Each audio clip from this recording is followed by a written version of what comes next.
अधिक मासाला आता सुरुवात झाली आहे बघा आणि अधिक मासाच्या महिन्यामधील जी पौर्णिमा असते ती पौर्णिमा विशेषतः खूप महत्त्वाची पौर्णिमा मानली गेली आहे.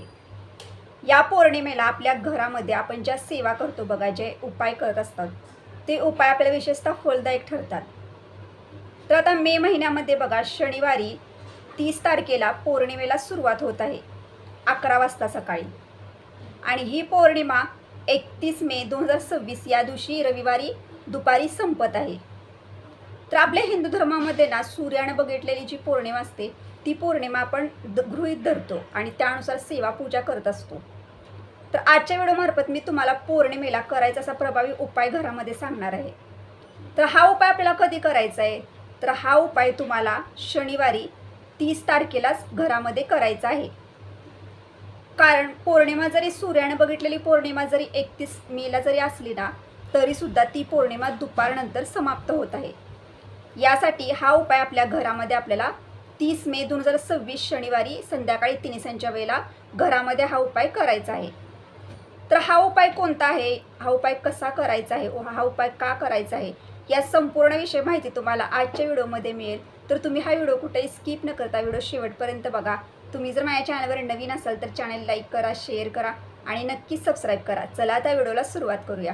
सर्व स्वामी सेवेकरांना श्री स्वामी समर्थ. तर तुमचं प्रियालयस या चॅनलमध्ये अगदी मनापासून स्वागत आहे.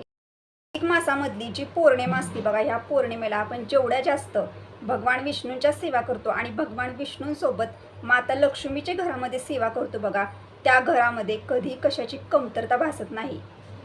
भगवान विष्णूंची ज्या ज्या ठिकाणी सेवा केली जाते त्या ठिकाणी माता लक्ष्मी नक्कीच आगमन करत असते. कारण माता लक्ष्मीला भगवान विष्णूंची सेवा ही विशेष प्रिय आहे बघा.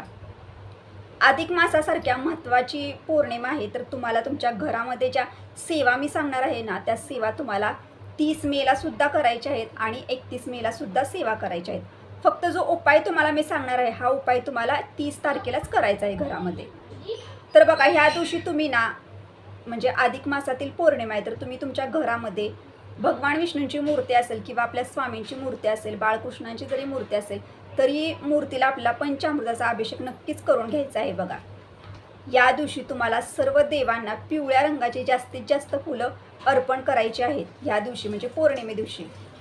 या दिवशी तुम्हाला तुमच्या घरामध्ये सेवा भगवान विष्णूंच्या कोणत्या करायच्या आहेत, तर तुम्हाला विष्णू सहस्रनामाचं पठण हे न चुकता घरामध्ये करायचं आहे. त्यासोबतच तुम्हाला श्री सुक्ताचं सुद्धा घरामध्ये पठण करायचं आहे. तुम्हाला सर्वांना माहिती आहे की ज्याप्रमाणे आपण भगवान विष्णूंची सेवा करतो त्याचप्रमाणे आपल्याला पौर्णिमे दिवशी माता लक्ष्मीची सुद्धा सेवा करायची आहे. तुम्ही पौर्णिमे दिवशी तुमच्या घरामध्ये बघा सत्यनारायण सुद्धा करू शकता. तुम्हाला सर्वांना माहिती आहे की सत्यनारायणची सेवा म्हणजे सत्यनारायणची पूजा ही आपण अधिक मासामध्ये दररोज करू शकत होतो. म्हणजे दररोज सुद्धा काही काहींनी केलेले आहे. आता ज्यांना दररोज करणं शक्य झालेलं नाही तर त्यांनी न चुकता पौर्णिमे दिवशी सत्यनारायण आपल्या घरामध्ये नक्कीच करा. ही सेवा ही पूजा खूप म्हणजे खूप महत्त्वाची आणि विशेष मानली गेली आहे बघा. तुमच्या घरामध्ये तुम्हाला जास्तीत जास्त सत्यनारायणची पूजा करणं नाही शक्य झालं पण तुम्ही एक पूजा तरी तुमच्या घरामध्ये करू शकता. तर ज्यांना शक्य होत आहे त्यांनी नक्कीच पौर्णिमे दिवशी सत्यनारायणची पूजासुद्धा आपल्या घरामध्ये आपल्याला करायची आहे. पौर्णिमे दिवशी तुम्हाला जास्तीत जास्त प्रमाणात बघा दिवसभर हे 2 दिवस ना खूप महत्त्वाचे दिवस आहेत बघा. ज्या दिवशी पौर्णिमेला सुरुवात होत आहे आणि ज्या दिवशी पौर्णिमा दुपारनंतर संपत आहे तरीसुद्धा हे दोन्ही दिवस ना खूप महत्त्वाचे दिवस आहेत. या दोन्ही दिवसामध्ये काय हे पूर्ण महिनाच खूप महत्त्वाचा आहे. पण ज्यांना महिनाभर सेवा करणं शक्य झालं नाही तर ह्या दिवशी सेवा चुकवू नका. तर ह्या दिवशी तुम्हाला दिवसभर तुमच्या मुखामध्ये ओम नमो भगवते वासुदेवाय नमः, ओम नमो भगवते वासुदेवाय नमः हा भगवान विष्णूंसाठी खूप विशेष प्रिय मानला गेलेला जप आहे बघा. म्हणजे त्यांच्या आवडीचा जप आहे. आपल्याला त्यांचं नामस्मरण करत राहायचं आहे. दिवसभर करायचं आहे तुम्हाला. तुम्ही चालता बसता उठता जरी केलं तरी सुद्धा चालेल बघा. कारण ओम नमो भगवते वासुदेवाय नमः या मंत्रामध्ये प्रचंड अशी ऊर्जा आहे, शक्ती आहे बघा. आता तुम्हाला पहिल्यांदा सांगते की पौर्णिमे दिवशी संध्याकाळी आपल्याला 3:00 वेळेला जो उपाय घरामध्ये करायचा आहे बघा तो उपाय आपल्याला का करायचा आहे याविषयी तुम्हाला सांग. तुमची जर एखादी इच्छा अपूर्ण असेल किंवा तुमच्या घरामध्ये पैशाचा प्रॉब्लेम आहे, आलेला पैसा घरामध्ये टिकत नाही, दिवस रात्र तुम्ही कष्ट करत आहात मेहनत घेत आहात आणि तरी तो आलेला पैसा जो असतो तो वायफळ गोष्टींसाठी खर्च होतो, जवळ तुमच्या कोणत्याही प्रकारची पैशाची बचत होत नाही, तर यासाठी सुद्धा तुम्ही हा उपाय घरामध्ये करू शकता. त्याचप्रमाणे बघा, आता आपल्यासोबत ज्या ह्या गोष्टी घडत असतात ना, तुम्हाला सांगते, म्हणजे तुमच्या घरामध्ये आलेला पैसा टिकत नाही किंवा तुमच्या प्रत्येक कामामध्ये तुम्हाला अडचणीत असतात. कोणतं पण काम हातामध्ये घेऊ दे बघा, कोणतं पण, तरीसुद्धा त्या कामामध्ये अडचणी येत असतात. हाती घेतलेल्या कामामध्ये सुद्धा तुम्हाला यश येत नाही. तर हे सर्व आपल्यासोबत का घडत असतं आणि आपण विचार करत असतो की माझ्याच आयुष्यात असं का? तर तुम्हाला एक गोष्ट सांगते की आपण ज्या घरामध्ये राहतो ना, त्या घरामध्ये ना खूप जास्त प्रमाणात नकारात्मकता असते. आपण ज्या घरामध्ये राहतो त्या घराला नजर लागलेली असते, म्हणजे वास्तुदोषसुद्धा असतो बघा, किंवा त्या घरामध्ये ना पितृदोषसुद्धा असतो. आणि ज्या वेळेला आपल्याला पितृदोष लागतो, वास्तुदोष लागतो, आपल्या घरातली नकारात्मकता आपल्याला जास्त प्रमाणात जाणवू लागते, ह्या प्रकारे आपल्यासोबत गोष्टी घडत जातात बघा. आणि त्याचं आपल्याला मेन कारण समजत नाही. आपण म्हणतो की मी एवढं कष्ट करतो, प्रामाणिक कष्ट करतो, सगळं करतो, तरीसुद्धा माझ्यासोबत असं का? तर आजची जो उपाय आपण करणार आहोत, म्हणजे आजच्या व्हिडिओमार्फत मी तुम्हाला जो उपाय सांगणार आहे, तो उपाय ह्याच्यासाठीच आहे की घरातला जी पण वाईट गोष्ट असू दे, घरातली जी पण नकारात्मकता असू दे, किंवा घरामध्ये जो पण पितृदोष असू दे, घरामध्ये जो पण वास्तुदोष असू दे, जी पण आपल्या वास्तूला वाईट नजर लागलेली आहे, किंवा एखाद्या व्यक्तीच्या, बाहेरच्या व्यक्तीच्या, आपल्या स्वतःला जरी एखादी वाईट नजर लागलेली आहे आणि त्यामुळे जरी तुम्हाला तुमच्या कोणत्याच कामामध्ये यश येत नसेल, तरीसुद्धा तुम्ही तुमच्या घरामध्ये हा उपाय करू शकता. हा उपाय खूप प्रभावी उपाय बघा. मी प्रत्येक महिलेंना सांगते की उपाय करण्यासाठी तुम्हाला जास्त वेळ लागू शकत नाही, पण तुमच्या कुटुंबाची प्रगती व्हावी, कुटुंबातील प्रत्येक व्यक्तीला यश यावं, हाती घेतलेल्या कामामध्ये सुद्धा यश यावं, आपल्या घरामध्ये जो कमावून आणलेला आपण पैसा असतो त्या पैशातसुद्धा थोडीफार प्रमाणात बचत व्हावी, यासाठी आपण आपल्या घरामध्ये हे उपाय करायचे आहेत. उपाय करण्यासाठी तुम्हाला जास्त वस्तूसुद्धा लागणार नाहीत. थोड्याशा वस्तूंमध्ये सुद्धा तुम्ही हा उपाय, घरगुती वस्तूंमध्येच तुम्ही हा उपाय आपल्या घरामध्ये करू शकता. तर उपाय कोणती व्यक्ती करू शकते? तर उपाय ही प्रत्येक व्यक्ती करू शकते. ज्या व्यक्तीला वाटत आहे की मी घरामध्ये उपाय करू शकते, ह्या कारणासाठी ती प्रत्येक व्यक्ती उपाय करू शकते. जास्त करून महिलाच हा उपाय करत असतात, कारण महिला ही कुटुंबाची लक्ष्मी असते आणि ती आपल्या कुटुंबातील प्रत्येक व्यक्तीसाठी जितक्या जास्तीत जास्त सेवा, पूजा करणं शक्य होईल तितक्या ती करत असते बघा. तुम्हाला हा उपाय करत असताना मन एकाग्र करायचं आहे आणि उपाय करत असताना अगदी श्रद्धेने आणि मनापासून हा उपाय करायचा आहे बघा. तर आता उपाय करताना आपल्याला कोणत्या वस्तू लागणार आहेत की ज्यासाठी आपण उपाय करू शकतो? तर बघा, पहिल्यांदा तुम्हाला सांगते की तुमच्या घरामध्ये भीमसेनी कापूर असणे खूप महत्त्वाचं आहे. आपण जे पण उपाय करत असतो घरामध्ये, किंवा जे आपण गोष्टी करत असतो देवाच्या, त्याच्यासाठी जो आपण कापूर वापरतो ना, तो कापूर जास्तीत जास्त करून ना तुम्ही भीमसेनीच कापूर घेत जावा. कारण भीमसेनी कापूरमध्ये ना खूप प्रचंड अशी शक्ती आणि ऊर्जा आहे बघा. जे आपण केलं उपायचं आपल्याला त्वरित असं फळ मिळत असतं. यासाठी तुमच्या घरामध्ये भीमसेनी कापूर तुम्ही नक्कीच आणून ठेवा. यासाठी आपल्याला भीमसेनी कापूर लागणार आहे. 2 अख्ख्या लवंगा लागणार आहेत, ज्या आपल्या मसाल्याच्या बरणीमध्ये असतात बघा. ती तुटलेली नसावी याची काळजी घ्या. अखंड आपल्याला 2 लवंगा घ्यायच्या आहेत. त्यानंतर आपल्याला 2 काळे मिरे घ्यायचे आहेत बघा. आणि त्यानंतर तुम्हाला सांगते की आपल्या किचनच्या रूममध्ये बघा, जे आपण मसाल्यासाठी वापरतो बघा, तमालपत्री, त्याची 2 पानं तुम्हाला घ्यायची आहेत 2 संख्येमध्ये. हे सर्व आपल्याला घ्यायचं आहे बघा.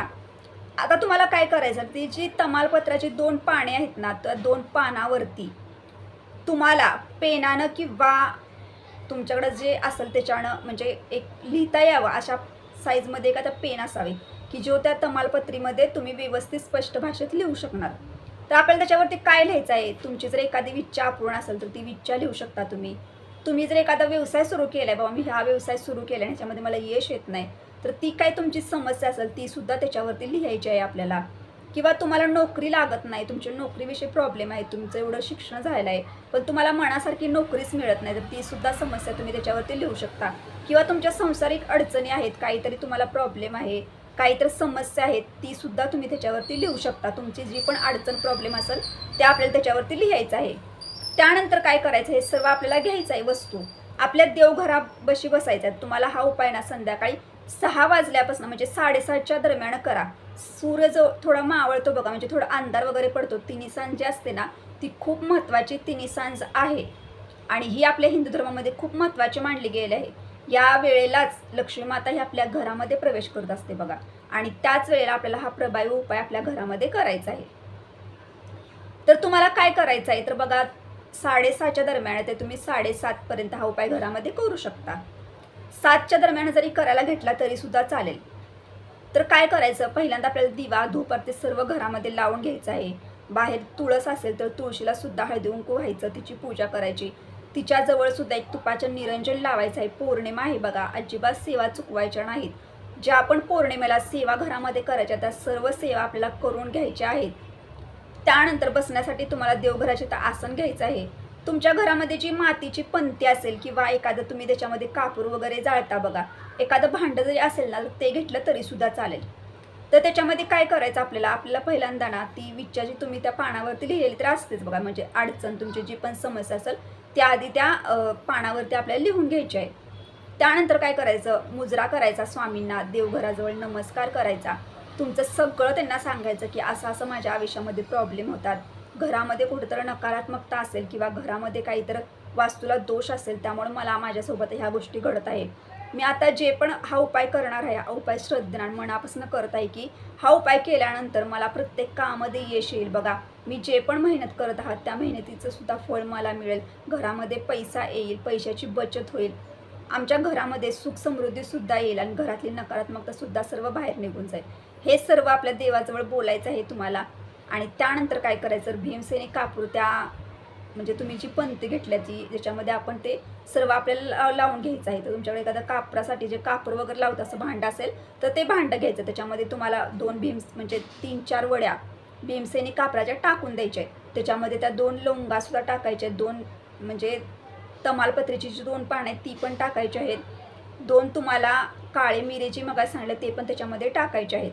आणि त्यानंतर हे आपल्याला प्रज्वलित करायचं, म्हणजे हे ज्वलित करायचं, जाळायचं हे आपल्याला सगळं. 2 कापरांच्या वड्यासोबत हे सर्व वस्तू आपल्याला जाळायच्या आहेत. त्याच्यामध्ये ती जळत असताना आपल्याला काय करायचं, ते उचलायचं, म्हणजे ते जे भांडं आपल्या घरामध्ये फिरवायचं आहे. आणि आपल्या उंबरठ्याच्या मध्यभागी, ना डाव्या साईडला ना उजव्या साईडला, उंबरठ्याच्या मध्यभागी ते ठेवून द्यायचं आहे. ते जोपर्यंत जळत आहे तोपर्यंत आपल्याला ओम नमो भगवते वासुदेवाय नमः या मंत्राचं नामस्मरण करत करत आपल्याला हा उपाय करायचा आहे. तुम्ही जे पण ते धूप असेल, म्हणजे जे आपण जाळलेलं आहे ते घरामध्ये फिरवत आहात, त्यावेळेला सुद्धा तुम्हाला ओम नमो भगवते वासुदेवाय नमः या मंत्राचंच नामस्मरण करायचं आहे. ज्या वेळेला 5-10 मिनिटांनं ते सर्व जे जळत आहे ते जेव्हा शांत होतं बघा, तेव्हा आपल्याला काय करायचं, ते जळलेलं जे असतं म्हणजे त्याची जी राख असते ते सर्व भांडं आपल्याला बाहेरच्या साईडला नेऊन ठेवायचं आहे. आणि 1-2-3 तासानंतर ती जी राख असते बघा, दुसऱ्या दिवशी सुद्धा झाडांना वगैरे किंवा वाहत्या नदीमध्ये सोडू शकता. पण हा उपाय ना खूप प्रभावी उपाय आहे बघा.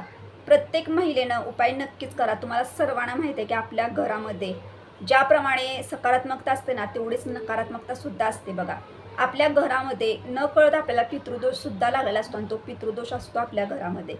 आपल्या घराला वास्तुदोष असतो, आपल्या घराला वाईट नजर लागलेली असते बघा.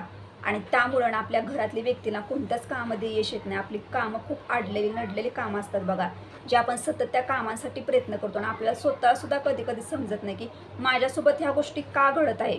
तर ह्याच्या पाठीमागचं हेच कारण असतं. आणि तुम्हाला अधिक मासाच्या पौर्णिमेलाच आपल्या घरामध्ये 2 कापरांच्या वड्यासोबत ह्या वस्तू जाळायच्या आहेत बघा. तुम्हाला नक्कीच अनुभव येईल. तुम्हाला आजचा व्हिडिओ जर आवडला असेल तर लाईक करा, हाईप करा, शेअर करा.